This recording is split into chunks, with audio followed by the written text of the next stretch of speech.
ಊಟ ಮಾಡಿರುವಂತೆ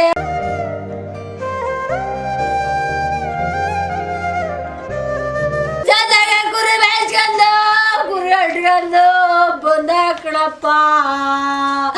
ಅವರು ಚಿಕ್ಕವನು ಒಂದಿಗೆ ಕರ್ಕೊಂಡು ತಿರುಗ್ತಿದ್ರು. ಅರ್ಥವು ಎದುರ್ಕತಾನೆ ಅಂತ ಅಪ್ಪ ಏನಾಯ್ತು ಅನ್ನೋದೇ ಗೊತ್ತಿಲ್ಲ. ಬೋರು ಅಂತವು ಬಂದ ಕಣಪ್ಪ. ಸಂಧೆ ಹೊತ್ತು ಊಟ ಮಾಡಿರುವಂತೆ ಅವ್ರ ಚಿಕ್ಕಪ್ಪ ತಂದಿದ್ರು. ಅವ್ರ ಚಿಕ್ಕಪ್ಪಗೆ ಇಷ್ಟಪ್ಪ ಉಂಡ್ರಂತೆ ಹೊರದಲ್ಲಿ. ಇನ್ನಿಷ್ಟಪ್ಪ ಇಲ್ಲಿ ಬಂದು ಒಂದು ಕಾಫಿ ಕುಡ್ದಂತೆ ಕಣಪ್ಪ. ಇನ್ನೇನು ಇಲ್ವಂತೆ. ಅಯ್ಯೋ ಏನ್ ಕೇಳವಪ್ಪ, ನಮ್ಗ ಒಂದು ಗೊತ್ತಿಲ್ವಲ್ಲೋ. ನಾವು ಕೇಳಕ್ಕೆ ನಾವು ಆರ್ಕೋಗಿ ಊರಕ್ ಬಂದವ್ರಲ್ಲ. ನನ್ನ ಅಣ್ಣ ತಮ್ಮಿರು ನಾವು ಎಲ್ಲ ಅಣ್ಣ ತಿರೋದ ಕಣಪ್ಪ. ನೇತಾಕಂದು